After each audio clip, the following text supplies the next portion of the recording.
Jangan lupa subscribe YouTube channel Metro TV News dan jangan lupa nyalakan notifikasinya.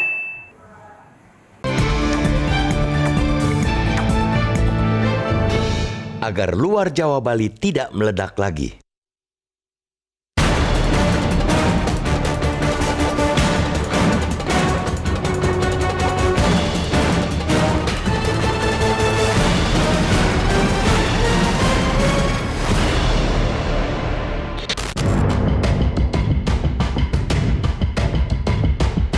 Untuk kedua kalinya, pemberlakuan pembatasan kegiatan masyarakat atau PPKM yang dimulai dengan level darurat awal Juli lalu diperpanjang. Perpanjangan PPKM di Jawa dan Bali berlangsung sampai 16 Agustus, sedangkan untuk wilayah luar Jawa dan Bali berlaku hingga 2 pekan ke depan, tepatnya sampai 23 Agustus.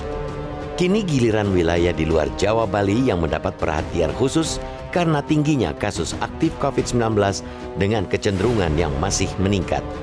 Berdasarkan catatan pemerintah, saat ini kontribusi penularan COVID-19 luar Jawa Bali sebesar 46,5% dari total nasional dengan laju penambahan kasus aktif sebesar 1,23%. Provinsi di luar Jawa Bali dengan peningkatan tertinggi kasus COVID-19 mencakup Sumatera Utara, Kalimantan Timur, Sumatera Barat, Papua, dan Riau. Sebaliknya, di Jawa dan Bali terdapat penurunan kasus yang cukup signifikan hingga 59,6% dari puncak kasus di 15 Juli 2021.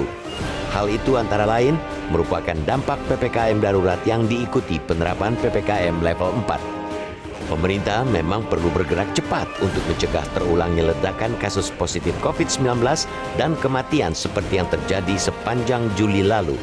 Pembatasan mutlak diperlukan agar laju penularan COVID-19 dapat ditekan. Kesiapan rumah-rumah sakit harus terus diperkuat, demikian pula dengan lokasi-lokasi isolasi terpusat. Dalam hal ini, kapal Pelni turut disiapkan sebagai sarana isolasi terpusat di luar Jawa Bali. Sebagai tahap awal, kapal isolasi tersedia di 4 kota yakni Medan, Bitung, Sorong, dan Bandar Lampung. Selain itu, fasilitas gedung milik pemerintah seperti asrama haji, wisma atlet, dan balai diklat di berbagai daerah turut disulap menjadi tempat isolasi pasien tanpa gejala dan bergejala ringan. Langkah-langkah pemerintah itu menunjukkan antisipasi yang lebih sigap setelah belajar dari pengalaman ledakan kasus pada Juli. Namun, menyediakan fasilitas perawatan dan isolasi terpusat baru satu bagian dari antisipasi yang diperlukan. Bagian lainnya meliputi kesiapan dan kesadaran masyarakat dan sokongan pemerintah daerah. Percuma isolasi terpusat disiapkan bila warga masih memilih dan bisa menyembunyikan status positif COVID-19. Penyebabnya beragam, mulai tekanan lingkungan sekitar karena adanya stigma, terdesak kebutuhan sehari-hari keluarga, hingga merasa lebih nyaman melakukan isolasi mandiri. Tidak mengherankan bila buntutnya berupa tingginya angka kematian di rumah sakit akibat keterlambatan penanganan. Penularan di lingkungan rumah tangga dan pemukiman juga sulit dihindarkan karena ketidakdisiplinan pelaksanaan isolasi secara mandiri. Tentu juga sangat tidak manusiawi menggelandang warga yang positif COVID-19 dan memaksa dengan kekerasan agar mereka memakai fasilitas isolasi terpusat. Karena itu, penyebab-penyebab yang mendasari penolakan mereka mesti diatasi terlebih dahulu. Bila karena stigma, sosialisasi untuk memberikan kesadaran mulai kepada perangkat desa kelurahan, ketua RT RW, hingga warga harus digencarkan. Jika karena desakan kebutuhan sehari-hari, pemberdayaan permukiman untuk saling membantu mesti digairahkan. Pemerintah daerah pun wajib siap menyokong dengan bantuan sosial dan belanja yang sekaligus membantu perekonomian lokal. Jangan malah menggunakan anggaran untuk belanja mewah, seperti pembuatan seragam yang memakai bahan buatan luar negeri, padahal kualitas buatan lokal sudah cukup mumpuni. Kerja bareng yang didasari kesadaran bersama merupakan modal besar bangsa untuk keluar dari kungkungan tekanan dampak pandemi COVID-19. Tanpa itu, ledakan demi ledakan kasus akan terus melanda seiring dengan COVID-19 yang masih akan ada untuk jangka waktu yang lama.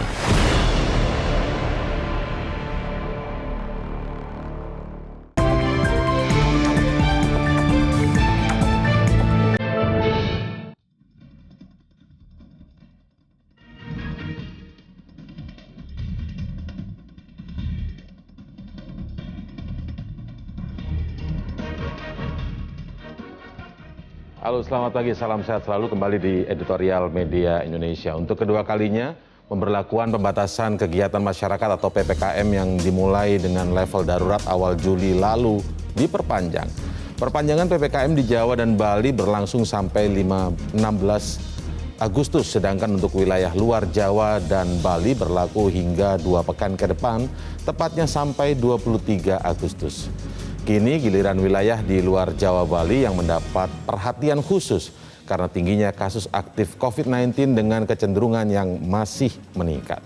Inilah Editorial Media Indonesia edisi Rabu 11 Agustus 2021 dengan tema agar luar Jawa Bali tidak meledak lagi bersama saya Indra Maulana.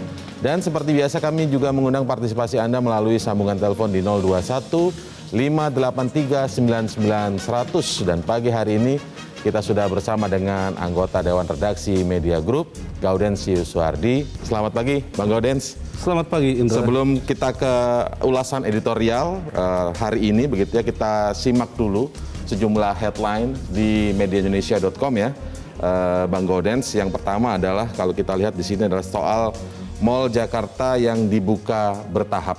Memang setelah perpanjangan PPKM level 4, tetapi ada sejumlah pelonggaran, mall mulai dibuka. Tetapi apa pesan dari Media Indonesia terkait dengan mall yang dibuka memang secara bertahap dan ada syarat-syarat menunjukkan surat vaksinasi dan lain sebagainya. Tetapi yang penting, kalau tidak perlu-perlu banget ya nggak usah keluar dulu lah mungkin ya Bang Gaudens ya. Ya udah hampir sebulan ya orang tidak ke mall gitu. Dan tampaknya stres juga kalau tidak ke mall ya. Dengan dibukanya mall itu memperlihatkan bahwa sudah akan ada denyut nadi ekonomi ya. Yang paling penting itu kan denyutnya Kita dulu. membacanya denyut nadi ekonomi di sini ya. Nadi ekonomi. Itu artinya pemerintah tidak serta-merta mematikan perekonomian. Walaupun utamanya kesehatan, perekonomian juga tetap dijaga dengan protokol kesehatan. Karena itu maksimal yang boleh masuk ke dalam mall itu hanya 25%. Iya. 25% itu paling banyak itu 50 orang. Dan harus menunjukkan vaksin minimal dosis pertama. Dosis pertama, sertifikat vaksinasi minimal dosis pertama. Ya. Nah, tetapi kemudian seperti yang kita lihat di layar televisi ini ada teknologi menunjukkan scan QR code ya, barcode dan lain sebagainya. Apakah ini memang semua syarat ini juga perlibatan teknologi di sini itu sudah merata begitu, Bang Gaudens? Kalau kita membacanya ini demi kepentingan denyut nadi ekonomi ya, bukan karena udah bosen lalu pingin nge-mall ya, gitu. Harus kita katakan bahwa salah satu new normal itu atau budaya baru itu adalah akrabnya orang Indonesia dengan teknologi. Ya. Kita kalau mau menunjukkan bahwa kita sudah divaksin, cukup menunjukkan handphone aja ya, dengan ada QR code-nya di sana. Dengan kata lain, sekarang ini seluruh segi-segi kehidupan itu sudah akrab dengan teknologi. Pelibatan teknologi menjadi bangun tidur aja orang sudah mencari teknologi ya. Iya. Dengan mengintip dulu apa yang ada di handphonenya begitu ya. Kalau anak-anak dulu itu kan kalau nyanyi itu kan bangun tidur itu cuci muka, cuci gigi kan. Sekarang itu buka handphone, itu berarti bangun tidur itu orang tuh sudah akrab dengan teknologi. Ya. Baik. Oke, kita lanjut ke headline mediaindonesia.com yang kedua begitu. Ini cukup menarik memang dan menjadi sorotan sepanjang hari kemarin ya, bahwa DPRD Tangerang akhirnya ini membatalkan seragam baru yang anggarannya 12 miliar dengan merek Louis Vuitton ya. Waktu itu sempat kemarin itu menjadi sorotan dan banyak sekali netizen ya, warganet yang juga mengkritisi ini, tidak hanya warganet ya, tapi kritik ini datang cukup kencang. Tapi yang menarik kalau saya baca di mediaindonesia.com tentang berita ini, Bang Gaudens, memang membatalkan, tetapi dalam hatinya sepertinya masih mempertanyakan, kok dipersoalkan sih, apa salahnya, kan ini sesuai peraturan begitu. Bagaimana catatan Media Indonesia? Ya kalau kita sih tidak melihat dibatalkan atau tidaknya, tapi yang paling penting itu soal skala prioritas. Di masa pandemi masih ada orang, apalagi wakil rakyat, berpikir tentang seragam. Sama halnya wakil rakyat berpikir tentang rumah sakit khusus atau tempat isolasi khusus. Nah, kekhususan wakil rakyat ini menjadi ironi di tengah pandemi, mestinya yang khusus itu rakyatnya, bukan wakilnya. Mereka kan cuma wakil. Yang utama di dalam republik ini adalah rakyat. Karena mereka yang pemegang mandat, pemegang hak konstitusional di republik ini adalah rakyat. Wakil itu mestinya representasi dari kepentingan masyarakatnya. Nah, ketika kebutuhan masyarakat di tengah pandemi ini terpenuhi, barulah berpikir tentang diri sendiri. Ini kan terbalik ya. Berpikir diri sendiri untuk para wakil, tidak berpikir untuk rakyatnya.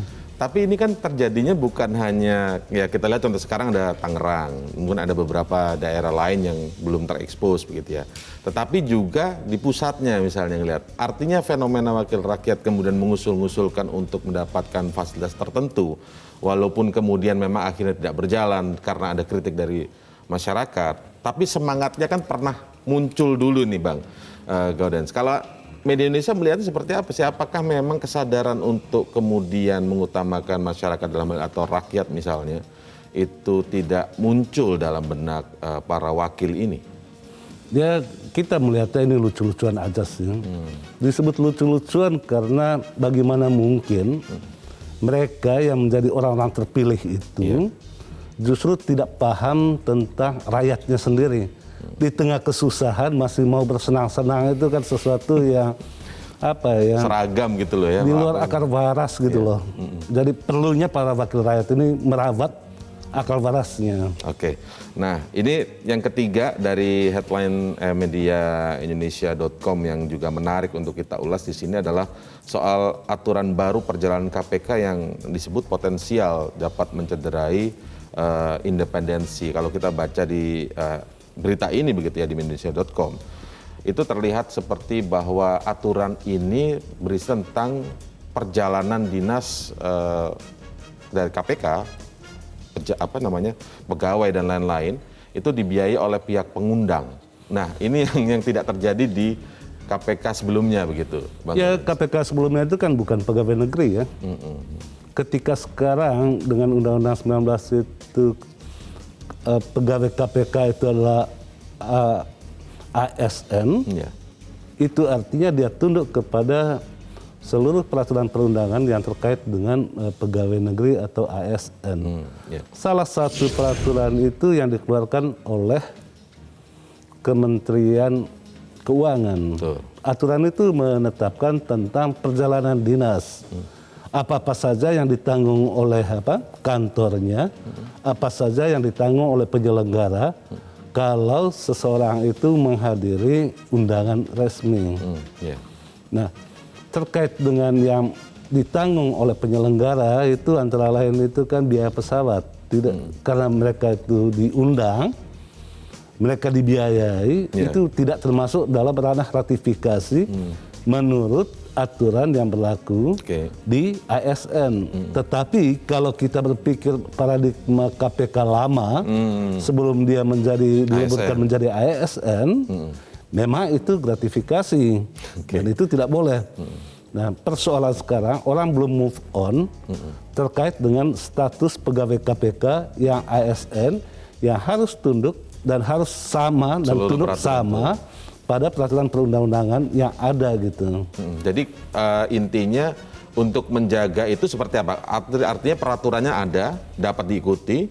Misalnya kemudian biaya pengundang disediakan oleh pengundang, tetapi di situ tidak mencederai independensi begitu, Bang. Yang misalnya rentan diberikan kelas bisnis misalnya dalam undangan pesawat itu. Kemudian ada fasilitas-fasilitas mewah lain. Pengawasannya bagaimana itu ya, Bang? Kita terlalu berpikir secara berlebihan tentang KPK soal independensi. Mahkamah Konstitusi itu kurang apa independensinya? Tetapi seluruh pegawai negeri di Mahkamah Konstitusi itu tunduk kepada peraturan perundangan yang dikeluarkan oleh Kementerian Keuangan. Mahkamah Agung itu kurang apa independensinya? Tetapi mereka juga tunduk kepada aturan yang terkait dengan ASN.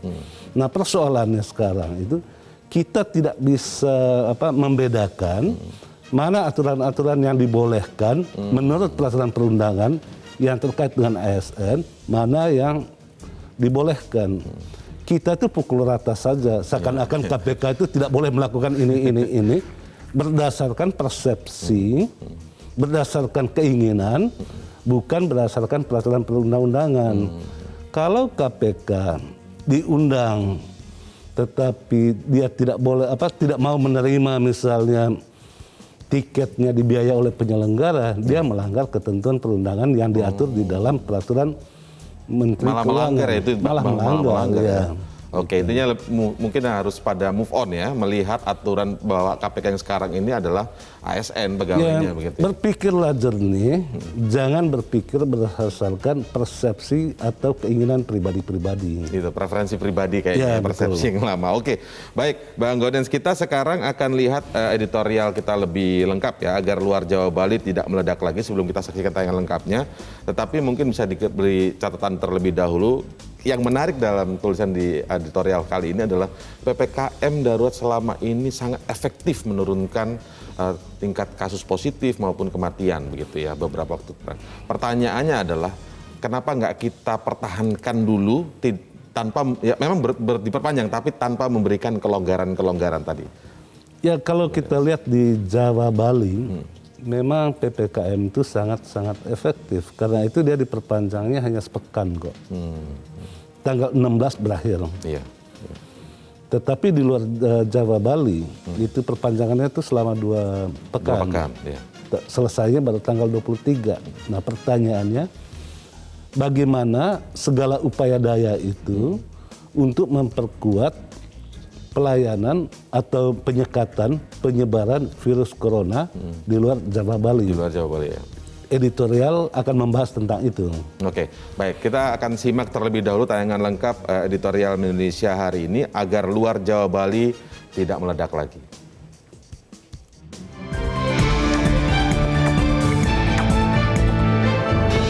Agar luar Jawa Bali tidak meledak lagi.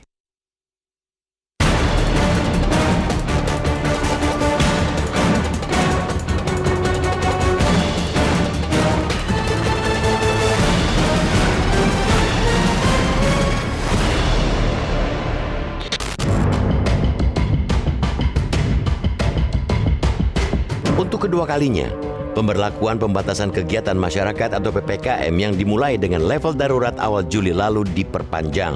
Perpanjangan PPKM di Jawa dan Bali berlangsung sampai 16 Agustus, sedangkan untuk wilayah luar Jawa dan Bali berlaku hingga 2 pekan ke depan, tepatnya sampai 23 Agustus.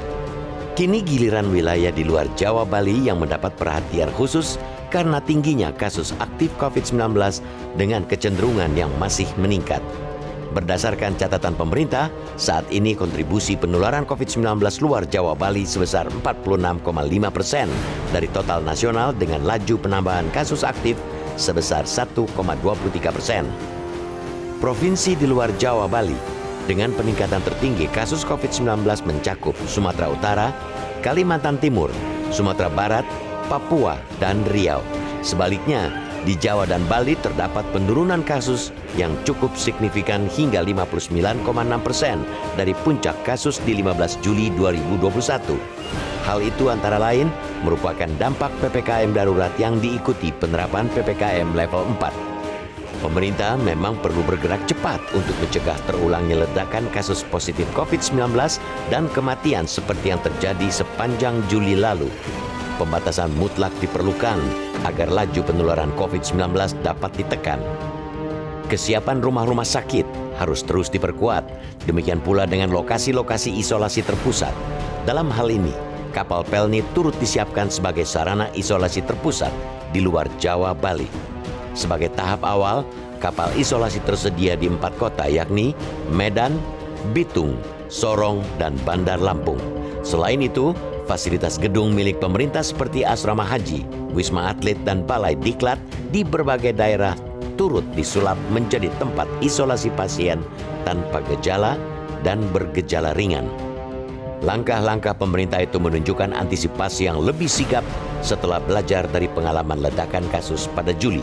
Namun, menyediakan fasilitas perawatan dan isolasi terpusat baru satu bagian dari antisipasi yang diperlukan.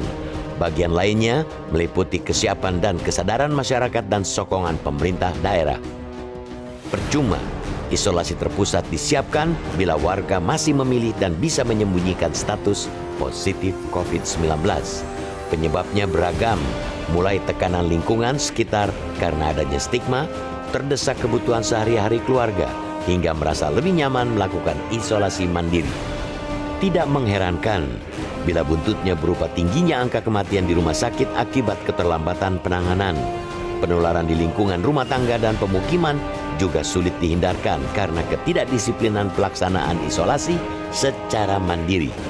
Tentu juga sangat tidak manusiawi menggelandang warga yang positif COVID-19 dan memaksa dengan kekerasan agar mereka memakai fasilitas isolasi terpusat. Karena itu, penyebab-penyebab yang mendasari penolakan mereka mesti diatasi terlebih dahulu. Bila karena stigma, sosialisasi untuk memberikan kesadaran mulai kepada perangkat desa kelurahan, ketua RT RW, hingga warga harus digencarkan. Jika karena desakan kebutuhan sehari-hari, pemberdayaan permukiman untuk saling membantu mesti digairahkan. Pemerintah daerah pun wajib siap menyokong dengan bantuan sosial dan belanja yang sekaligus membantu perekonomian lokal. Jangan malah menggunakan anggaran untuk belanja mewah, seperti pembuatan seragam yang memakai bahan buatan luar negeri, padahal kualitas buatan lokal sudah cukup mumpuni. Kerja bareng yang didasari kesadaran bersama merupakan modal besar bangsa untuk keluar dari kungkungan tekanan dampak pandemi COVID-19. Tanpa itu, ledakan demi ledakan kasus akan terus melanda seiring dengan COVID-19 yang masih akan ada untuk jangka waktu yang lama.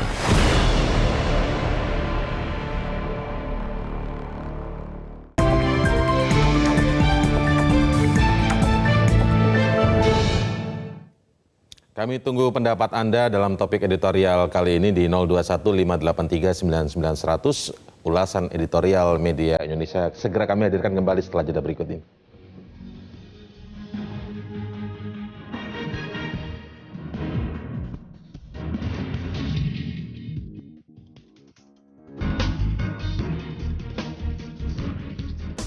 Agar luar Jawa Bali tidak meledak lagi, ini artinya perhatian pemerintah, Bang Gaudens, memang gilirannya adalah di luar Jawa Bali. Walaupun Jawa Bali tetap diperpanjang, tapi ada sejumlah pelonggaran-pelonggaran, tapi di luar Jawa Bali ini memang sudah waktunya untuk mendapat perhatian khusus ya. Agar kesuksesan PPKM sebelumnya di Jawa Bali itu berhasil diterapkan di luar Jawa Bali, tidak ada tingkat positif yang tinggi, apalagi tingkat kematian yang tinggi juga.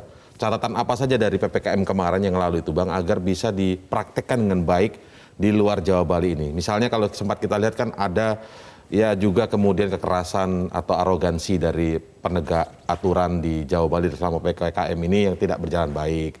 Tetapi ada juga di sisi lain juga beberapa hal yang dilanggar begitu ya. Ya. Apa catatan-catatan pentingnya, Bang Gaudens? Ya, tadi di editorial dikatakan sekitar 46% itu sumbangan dari luar Jawa Bali. Karena itu pemerintah memberi perhatian khusus kepada di luar Jawa Bali. Ya. Apa perhatiannya? Bentuk perhatiannya itu antara lain komandan perangnya itu tidak disatukan, dipisahkan. Kalau Jawa Bali itu komandan perangnya itu Pak Luhut, di luar Jawa Bali itu komandan perangnya itu adalah Pak Erlangga. Pak Erlangga. Ya. Itu artinya ada komandan yang bertanggung jawab terhadap apa? Yang pertama itu tentu fasilitas kesehatan yang ada di luar Jawa Bali itu sangatlah terbatas dibandingkan dengan Jawa Bali. Yeah. Kalau di fasilitas kesehatan yang tidak terbatas seperti Jawa Bali, jumlah kasus yang saja meningkat dan angka kematian yang meningkat, apalagi di luar Jawa dan Bali. Karena itu yang dilakukan oleh pemerintah itu mestinya yang pertama itu adalah memperbanyak jumlah rumah sakit. Okay. Rumah sakitnya tidak bisa dibangun, karena itu yang paling penting itu adalah jumlah tempat tidurnya. Pemerintah membuka sejumlah rumah sakit darurat seperti yang disebutkan, ada asrama haji, ada balai, ada sekolah yang dijadikan rumah sakit darurat. Nah, ada lagi untuk isolasi terpadu. Antara lain itu memanfaatkan kapal Pelni. Oh, iya, iya. Ya, di luar Jawa Bali itu daerah kepulauan dan itu laut. Karena itu cocok, memang orang harus isolasinya itu di atas laut gitu. Ya. Dan pemerintah sudah menyiapkan untuk 10 daerah. Tetapi yang untuk pada tahap awal itu ada 4 daerah yang diprioritaskan untuk kapal pelni rumah sakit itu.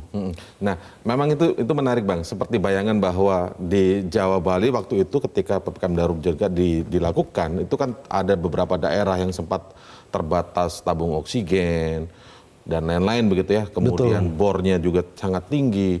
Kita nggak bisa bayangkan di daerah-daerah di luar Jawa Bali, terutama di sini sempat disinggung juga misalnya di Papua begitu ya. Bagaimana kemudian agar itu tidak terjadi? Karena di Jawa Bali saja menanganinya sempat tergagap-gagap ya waktu itu ya. Tetap bagaimana kemudian nanti di luar Jawa Bali ini? Ya memang banyak sekali kritikan kepada pemerintah terkait penanganan COVID di luar Jawa Bali. Betul. Orang tidak paham tentang kondisi geografis daerah. Misalnya di Papua sana atau di daerah NTT, bagaimana jauhnya pusat-pusat kesehatan itu dengan tempat tinggal masyarakat. Karena jauhnya, orang tuh memilih isolasi mandiri di rumah. Persoalannya di daerah itu soal stigma bahwa orang yang kena COVID itu orang yang tidak baik gitu. Karena itu rata-rata orang tidak mengaku dirinya bahwa dia itu kena COVID. Karena kesannya itu aib ya jadinya ya. Takut dianggap sebagai disingkirkan. Dan di berbagai daerah ada beberapa kasus orang-orang yang terkena COVID itu malah disingkirkan, dianiaya, disuruh tinggal di kebun. Nah, perlakuan-perlakuan yang tidak manusiawi ini terjadi di luar Jawa Bali. Inilah tantangan pemerintah itu pada tahap pertama itu mengubah persepsi masyarakat tentang mereka yang terpapar COVID-19. Mereka yang terpapar itu bukanlah aib yang harus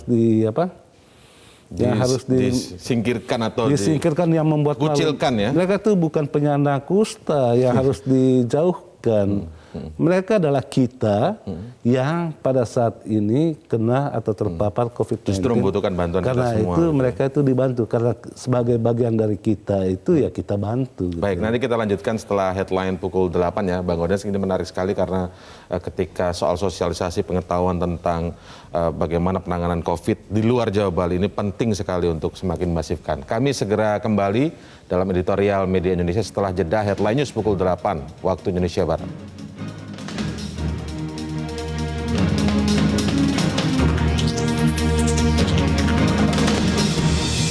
Ya, Anda masih bersama kami di editorial Media Indonesia dengan tema hari ini agar luar Jawa Bali tidak meledak lagi. Kita mengulasnya bersama dengan anggota Dewan Redaksi Media Group Gaudens Yuswardi. Namun sebelum kita lanjutkan ulasannya, kami sapa Anda yang sudah bergabung bersama kami untuk memberikan pendapat Anda. Ada Pak Sukiwi di Medan, Sumatera Utara. Selamat pagi, Pak Sukiwi. Ya, selamat pagi, Bung Indra dan Bung Audensius. Silakan Pak Sukiwi. Selamat pagi Media TV. Selamat pagi. Ya, kita berterima kasih di mana untuk luar Jawa dan Bali ini, ya sekarang ini memang kita harus hati-hati. Pemerintah menerapkan PPKM-nya itu sampai diperpanjang sampai 23 Agustus, kalau menurut pendapat saya itu sangat bagus. Karena sekarang contoh di Kota Medan ini penyebarannya ini meningkat. Sumatera Utara sekarang urut nomor 5 di seluruh Indonesia, penyebarannya yang paling tinggi, nomor 5. Jadi kita lihat sekarang Kota Medan, ya begitu mendengar pengumuman di Jakarta mulai tidak ada kelonggaran, ya sepertinya masyarakatnya pikir, wah sudah ada kelonggaran, ini mobil-mobil sudah mulai kelihatan keluar udah. Ya kami harapkan ya petugas-petugas atau satgas-satgas ini ya harus pertegas. Kalau enggak, ini akibat fatal. Kita jangan mau lagi mengulangi apa yang sudah terjadi yang dulu. Kita waktu Januari, waktu Maret, kita pikir, oh COVID udah reda. Ternyata meledak di bulan Juni. Ya sekarang ini juga, jangan kita pikir, oh di Jakarta, Bali sudah agak menurun. Wah kita kelonggaran. Ya kita anggap sudah wah mulai nanti istilahnya new normal lagi. Ya. Wah, ini bahaya kalau meledak lagi. Akhirnya kita terus di dalam kondisi Psikologis masyarakat mendengar pelonggaran-pelonggaran itu juga dinilai bisa membahayakan begitu ya. Oke, baik Pak Sukiwi, kita beralih ke Pak Vence di Manado, Sulawesi Utara. Selamat pagi Pak Vence. Selamat pagi Bung Indra, selamat pagi Pak Godensius. Selamat pagi, selamat sehat. Jadi Silakan. saya sebagai masyarakat kecil sangat memberikan dukungan kebijakan pemerintah khususnya di luar Pulau Jawa yang memang salah satunya Kota Manado ini, Provinsi Sulawesi Utara, yang angka terkonfirmasi setiap hari itu meningkat. Nah, kami setuju sekali. Artinya bahwa kebijakan yang diambil pemerintah ini adalah semata-mata untuk kepentingan kita semua. Agar supaya tidak terlalu lama kita tersandra oleh pandemi ini sehingga kegiatan perekonomian kita terkendala, Bung Indra ya. Tetapi yang jadi persoalan begini, Bung Indra. Saya ingin lewat media ini, lewat acara ini kiranya pemerintah daerah itu bisa menyadari dan memahami. Nah, dalam konteks perpanjangan PPKM darurat ini, nah kompensasi untuk masyarakat yang setia tinggal di rumah, tidak berkegiatan di luar. Nah, seperti apa dari pemerintah? Sebab saya juga sebagai pemerhati saya melihat mulai dari tahun 2020 masih banyak masyarakat yang tidak pernah menerima bantuan dari pemerintah dalam rangka meringankan beban ekonomi karena pandemi ini. Nah, di tahun 2021 ini kita sudah diperpanjang PPKM darurat, tetapi belum ada kelihatan seperti apa bantuan pemerintah kepada masyarakat, khusus masyarakat ekonomi lemah dalam meringankan beban ekonomi mereka. Baik. Oke, poinnya kita tangkap ya. Bagaimana bantuan ini sampai ke masyarakat dan dipastikan sampai tepat sasaran begitu. Terima kasih Pak Vence, catatan yang menarik. Saya beralih dulu ke Ibu Indra di Cirebon, Jawa Barat. Selamat pagi Ibu Indra. Selamat pagi Bung Indra Maulana dan Bung Gaudensius Suhati. Selamat pagi, silakan. Selamat pagi. Assalamualaikum warahmatullahi wabarakatuh, Metro TV. Waalaikumsalam. Agar luar Jawa, Bali tidak meledak lagi, tentunya 3 poin itu betul yang dikatakan, yaitu perketat pembatasan kegiatan masyarakat, kemudian tambah kapasitas fasilitas kesehatan, kemudian tingkatkan pelacakan. Nah, tadi dikatakan Pak Vence juga ada mobilitas masyarakat itu umumnya untuk mencari kebutuhan harian gitu. Nah, sementara tadi ada orang-orang yang tidak mau dirawat di rumah sakit, ya karena ketakutan. Sudah menyebar bahwa udah lebih baik dirawat di rumah saja. Kalau dibawa ke rumah sakit nanti kamu mati loh, nggak ada yang merawat dan sebagainya. Jadi kemampuan perawatan ini harus diperlihatkan bahwa seperti tadi Pelni itu coba perlihatkan bahwa akan lebih baik dirawat oleh pemerintah daripada isoman sendiri di rumah. Nah, kemudian peningkatan pelacakan orang yang sudah terpapar gitu, untuk pelacakan di sekitarnya juga di Jawa Bali aja masih sulit dilakukan. Biasanya udah aja. Nah, mestinya begitu ada kasus segera sekitarnya dilacak sehingga tidak rancu antara penularan populasi dan kasus-kasus yang baru. Oke, baik Bu Indra, terima kasih. Sekarang saya beralih ke penelpon selanjutnya, Pak Ikhwan di Jember, Jawa Timur. Selamat pagi Pak Ikhwan. Selamat pagi Bang Indra Maulana dan Bang Gaudien. Begini, bahwa kenyataan 94.119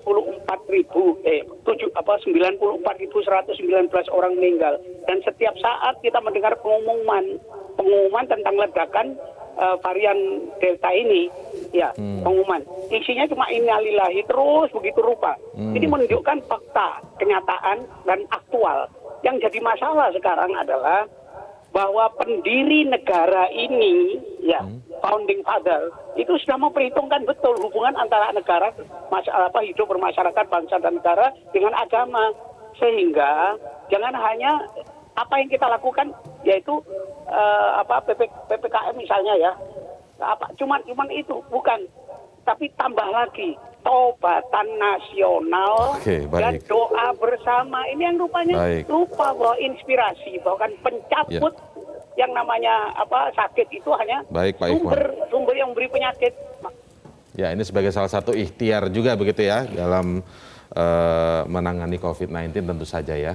Baik, sudah ada 4 penelpon tadi. Bang Godets, ini yang menarik adalah catatan dari Pak Venja, salah satunya adalah tentang pelibatan Pemda dan bicara soal bagaimana agar bantuan itu tepat sasaran. Orang dibatasi kegiatan masyarakat, kegiatannya begitu ya, dalam hal terutama kegiatan ekonomi mungkin yang terkendala. Nah, kompensasinya tentu adalah bantuan. Dan sementara dari pusat ini selalu terlihat kan sebenarnya aktivitas penurunan distribusi bantuan, bansos dan lain sebagainya. Kita lihat Mensos juga beberapa kali turun ke sejumlah daerah. Tapi bagaimana memastikan ini perlibatan Pemda hadir di situ dan jelas sehingga bantuan sebagai kompensasi pembatasan ini tepat sasaran gitu Bang Godens. Sebetulnya sih bantuan itu banyak ya. Iya. Selain dialokasikan dari APBN yang dikelola oleh Kementerian Sosial, juga beberapa lembaga, Pemda sendiri itu mengelola dari APBD. Nah, mestinya koordinasi itu paling penting sehingga seluruh bantuan itu tepat sasaran dan tepat manfaat, tidak ada yang terima double gitu. Iya. Ini kan pengalaman-pengalaman lama ya. Iya. Saya kira apa yang disampaikan itu pengalaman-pengalaman lama yang pemerintah sedikit demi sedikit sudah memperbaikinya.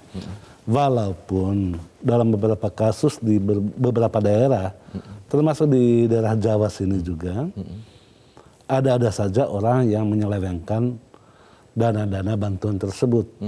Gitu. Nah, mestinya penyelewengan itu diproses secara hukum, tetapi mereka yang benar-benar terdampak oleh pandemi ini harus mendapatkan bantuan. Di luar Jawa, Bali juga, sekarang itu dikucurkan bantuan-bantuan itu. Iya, ya. Apa yang disampaikan oleh Pak Vence misalnya dalam hal ini mungkin melihat realitas di kanan kirinya ya.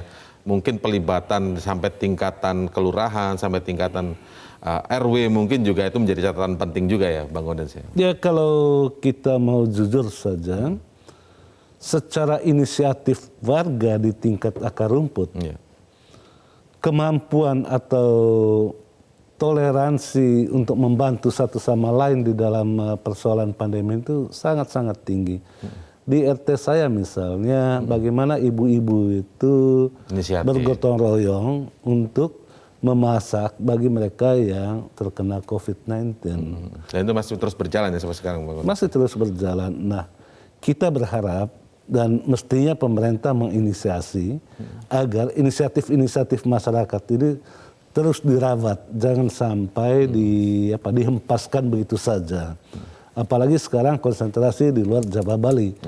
Kita tahu di daerah pedesaan itu tingkat kekerabatan itu masih sangat tinggi. Karena itu yang mestinya menjadi modal sosial di dalam menghadapi pandemi sehingga tidak ada lagi seperti yang saya katakan tadi, ada orang yang takut untuk masuk ke isolasi terpusat hanya karena ada anggapan atau stigma buruk terhadap pandemi ini. Orang-orang yang terpapar pandemi. Orang-orang terpapar pandemi itu bukan dosa, sama sekali bukan aib. Ini siapa saja berpeluang untuk kena, karena itu kita sama-sama melawannya. Oke, baik, kita lanjutkan setelah jeda ya. Bang Godens, Editorial Media Indonesia segera kembali saat lagi.